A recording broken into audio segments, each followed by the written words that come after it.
जय समाचार दोस्तों, देखिए गगन यादव ने प्रेमचंद यादव के घर पहुंचकर कितना गर्जा प्रशासन पर। घर पे आए थे, क्या कुछ बात हुई है? गगन जी, देखिए, सबसे पहले तो जो लोग इन्होंने गिरफ्तार कर रखे हैं, आप लोगों के सामने भी क्लियर हो चुका है कि वो दोषी नहीं है। तो सबसे पहले तो उन्हें रिहा किया जाए। फिर दूसरी मांग कि ये जो घर तोड़ने की बात कही जा रही है, ये तो थोड़ा आगे आ जाते हैं। आइए बताते रहिए। एक सेकंड। परिवार वालों क्या कुछ बात हुई? प्रेम की पत्नी से आप मिलकर आए हैं, संवेदना व्यक्त करने आए थे, क्या कुछ बात हुई? देखिए, सबसे पहले जो दोषी नहीं है उन लोगों को रिहा किया जाए। ठीक है, इनके बाबा हैं उसमें, इनके चाचा हैं बच्चों के उसमें। और दूसरा ये जो घर तोड़ने की बात कही जा रही है, इसके लिए मैं सिर्फ इतना कहना चाहूंगा कि अगर देखिए, मैं कभी कोई भड़काऊ भाषण नहीं देता हूँ। मैं हमेशा हर समाज में प्यार मोहब्बत चाहता हूँ। यही बात हमसे जुड़े लोग भी जानते हैं। मैं कुछ बात ऐसी नहीं कहूंगा जो बायस्ड हो जाए, जो एक समाज को लेकर चले। मैं चाहूंगा कि प्रदेश में, देश में शांति का माहौल बना रहे और गगन जी, आप दोनों जातियों में, आज आप इस परिवार से में मिले हैं। प्यार मोहब्बत रहे। इसी क्रम में मैं इतना कहूंगा, क्या आप इस इसी क्रम में मैं इतना कहूंगा, भड़काऊ पोस्ट जो हो रहे हैं ये भाईचारे को खराब करने के लिए हो रहे हैं। और ये सिर्फ और सिर्फ वो लोग करना चाहते हैं जिन्हें रोटियां सेकनी है अपनी राजनीतिक। तो सबसे पहले मैं जो राजनीतिक रोटियां सेकना चाह रहे हैं इस मुद्दे को लेकर, उनसे कह देना चाहता हूं कि ये मुद्दा बड़ा सेंसिटिव है। किसी ने अपने लोग खोए हैं तो इसको राजनीतिक बिल्कुल ना बनाया जाए। और आप लोगों की भी ये जिम्मेदारी है, मीडिया की। मैं आप लोगों के सामने कह के जा रहा हूं, कोई आदमी अगर आ रहा है तो कोई ऐसी चीज आप ना दिखाएं बाहर जो कंट्रोवर्सी बन जाए और जो दो समाज के बीच में भाईचारा खराब करे। It is your responsibility. ठीक है गगन जी, आप युवा हैं, मुझे लगता है तमाम युवा आपको फॉलो करते हैं और आज यहाँ पे ताकि हजारों की संख्या में प्रेमचंद यादव के समर्थक नारेबाजी किए। मुझे लगता है आप जैसे युवाओं को एक संदेश देना चाहिए देश को, कि एक ऐसा संदेश जाए। इसके लिए मैं कहना चाहूंगा कि ये जो जाति विशेष लड़ाई बनाया जा रहा है इस मुद्दे को, सबसे पहले तो आप इस भड़काऊ बयान से, लोगों के द्वारा जो आपत्तिजनक बातें करी जा रही हैं, किसी विशेष समाज के द्वारा जो किसी को ट्रिगर किया जा रहा है और लोगों को उकसाया जा रहा है, सबसे पहले इस काम को बंद कीजिए। क्योंकि ये वो समाज है, अगर हम सनातन की भी बात करें तो गर्गाचार्य, अगर आप लोगों को पता हो तो, ये यादवों का और ब्राह्मणों का बहुत अच्छा रिश्ता रहा है। ठीक है, तो उस रिश्ते को राजनीति के चक्कर में खराब ना किया जाए। अगर ये खराब होगा तो ना सिर्फ इस जिले में, ना सिर्फ इस प्रदेश में, बल्कि पूरे राष्ट्र में एक जातिवाद का माहौल बनेगा, जिससे हम लोग कभी आगे नहीं पहुंच पाएंगे, हम लोग पीछे जाएंगे। सत्य प्रकाश दुबे के पांच लोगों की हत्या हुई है, वहां जाएंगे आप?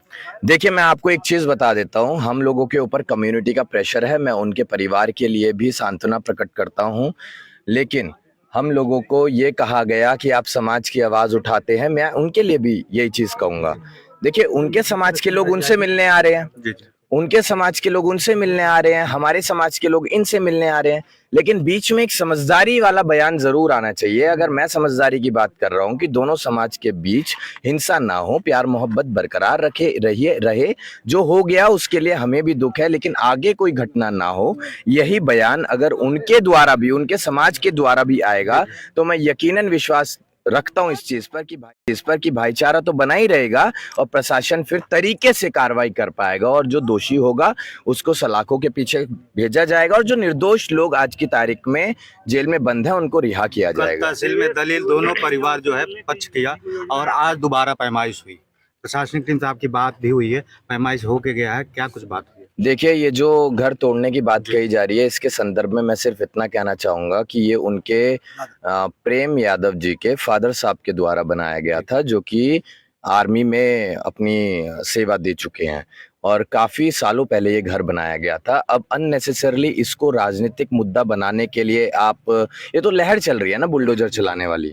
अगर बुलडोजर चलेगा इस घर पर, देखिए हमने तो एक चीज़ का भरोसा दिलाया, चाहे हमें अपने समाज के सामने झोली फैलानी पड़े, इन बच्चों का हम ध्यान रखेंगे क्योंकि बच्चे अभी छोटे हैं। आपका बुलडोजर कहाँ चलना चाहिए वहाँ आप ध्यान रखिए। बुलडोजर वहाँ भी चलना चाहिए था जब हम बलिया में हेमंत यादव की हत्या हुई थी, तो उसके हत्यारे जो थे उनके घर पर भी चलना चाहिए था। पुष्पेंद्र यादव जब उनकी हत्या हुई थी, उनकी वाइफ ने भी फिर आत्महत्या कर ली थी क्योंकि उनको इंसाफ नहीं मिला था। तो उसके गुनहगार जो हैं उन लोगों के भी घर पे बुलडोजर चलना चाहिए था। बुलडोजर तो चलने की बहुत सारी जगह हैं, आप वहाँ पे चलाइए। अगर प्रशासन के पास तेल खत्म हो जाता है, शासन के पास बुलडोजर चलाने का तेल खत्म हो जाता है, तो हम लोग मिल के दे देंगे तेल आपको। लेकिन आप ऐसे इनजस्टिस ना करिए, आप ऐसा भेदभाव ना कीजिए कि एक पर्टिकुलर समाज को आप लोग दबाने का प्रयास कर रहे हैं। अगर ऐसा रहेगा तो हम लोग साहब बहुत स्पष्ट रूप से कह देना चाहते हैं, हमारा भी संगठन है IRO, इंडियन रिफॉर्मर्स ऑर्गेनाइजेशन, पूरे भारत से लोग जुड़े हुए हैं। अगर भाजपा इसको, और मैं बोलने से बिल्कुल भी नहीं हिचकिचाऊंगा, ना ही मैं किसी पार्टी का सपोर्टर हूँ, लेकिन भाजपा अगर इसको राजनीतिक मुद्दा बनाएगा तो फिर मैं इतना कह देना चाहता हूँ कि फिर ये नुकसान आप लोगों को देगा, ना सिर्फ उत्तर प्रदेश में बल्कि आने वाले चुनाव में हमारे लोग हर जगह हैं। हम उन्हें कहेंगे कि देखिए आपके समाज के साथ कैसे इनजस्टिस हो रहा है, और अगर आप आज इन लोगों को मजबूत बनाएंगे तो बहुत ऐसे देवरिया जैसे बहुत जिले हैं जहाँ पर आपके लोगों को दबाया जाएगा। सरकारी जमीनों पर अवैध कब्जे को लेकर क्या आपकी राय है? देखिए क्या वो सामाजिक जमीनों को कब्जा मुक्त नहीं कराया जाना चाहिए? देखिए ये कार्रवाई होगी और हमें प्रशासन की कार्रवाई पर भरोसा है कि उचित कार्रवाई की जाएगी, न्याय मिलेगा। लेकिन इसी क्रम में मैं तो सिर्फ इतना कहना चाहता हूँ, हम सांत्वना देने आए हैं पीड़ित परिवार को, एक समाज के जिम्मेदार व्यक्ति होने के नाते, और हम यहाँ ये चीज़ बता के जाएंगे आप लोगों के बीच, आपके मीडिया के माध्यम से, कि दोनों समाज में भाईचारा बना रहे। नहीं तो बाहर जो युवा आपको हज़ारों की संख्या में हमारे साथ आए हुए दिख रहे हैं ना, अगर हम ही उन्हें मिसगाइड कर देंगे तो आप देखिए देवरिया में कितना माहौल ख़राब होगा, और ना सिर्फ एक ज़िले में, पूरे प्रदेश में, पूरे राष्ट्र में माहौल ख़राब होगा। तो हम लोग अगर मैच्योर हैं तो ये हमारी जिम्मेदारी है कि हम कोई भी भड़काऊ भाषण ना दें और दोनों समाज के बीच प्यार बना रहे। यही चीज मैं बार बार आपसे कहूंगा। यही बातें हुई हैं कि अननेसेसरली उनके घर को तोड़ने की बात कही जा रही है, ठीक है, उनके दादाजी के नाम पे था, बच्चों ने बताया।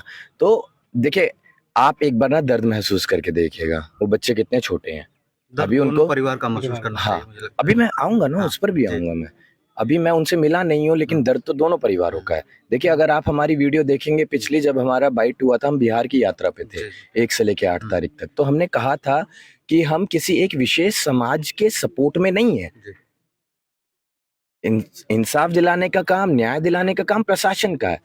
हम लोग सिर्फ अपनी जिम्मेदारी इतनी निभाते हैं कि अगर हमारे समाज के लोगों का भरोसा हमारे ऊपर है तो हम अपने समाज को थोड़ा संभाल कर चलें, अभी कि आप थोड़ा सा न्यूट्रल रहिए, ठीक है, गलती ना हो जाए, आप आवेश में ना आ जाएं, कुछ गड़बड़ ना हो जाए। इनफैक्ट मतलब लास्ट में जाकर होना समझौता ही है, लेकिन समझौते से पहले ऐसा ना हो कि बहुत लोगों को हानि हो जाए, तो हमें दुख होगा उस चीज में। अगर हमारे एक भी साथी पर लाठी भी चलती है ना, तो वो हमें दुख देती है, हमें पीड़ा देती है। और यहाँ पर आप देख रहे होंगे हजारों लोग जो बाहर इंतजार कर रहे हैं, वो उनकी पीड़ा है। अब हमारी जिम्मेदारी है कि हम आपके माध्यम से भी उन्हें समझाएं कि आप आपसी भाईचारा बनाए रखें, और प्रशासन से, शासन से सिर्फ यही कहना चाहेंगे, उचित कार्रवाई कीजिए। आप लोग एक तरफ आप लोग अपना झुकाव मत रखिए। अगर मैं योगी जी को कहना चाहूंगा, अगर योगी जी आप इनजस्टिस करते हैं तो इसका खामियाजा भाजपा भुगतेगी, क्योंकि we are one of the largest community of India, approximately 26 crore.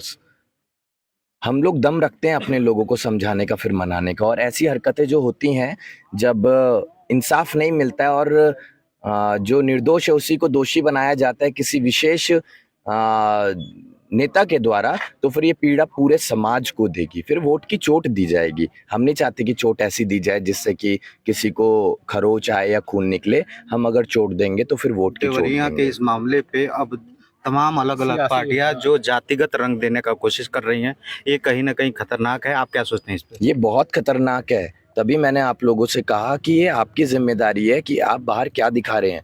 अगर जातीय हिंसा होगी तो वो सिर्फ जिले तक सीमित नहीं रहेगी, वो फिर पूरे प्रदेश में और पूरे राष्ट्र में जातिवाद का माहौल बनाएगी। तो इससे हमें बचना है। गगन जी का एक आखिरी संदेश देश के लिए, तमाम उन युवाओं के लिए जो इस समय तमाम उनके जहन में तमाम बातें चल रही है। देखिए, देश को अभी रोजगार की, शिक्षा की, चिकित्सा की, युवाओं की बेहतर भविष्य की, आपसी प्रेम, इन सब की जरूरत है। हमें डेवलपमेंट करने की जरूरत है। अगर इन्हीं हिंसाओं में हम लोग पड़ेंगे तो हमारा दिमाग कभी भी अच्छे से नहीं सोच पाएगा और हम जातिवाद के चक्कर में अगर पड़ गए। जातिवाद अगर इतना है कि आप अपने समाज के लिए आवाज उठा रहे हैं, हक अधिकार के लिए आवाज उठा रहे हैं तो अच्छा है, लेकिन जातिवाद इस तरीके से ना हो जाए कि आप दोषी को निर्दोष साबित करने के लिए अपनी भीड़ को जुटा रहे हैं। तो हमने गगन यादव जो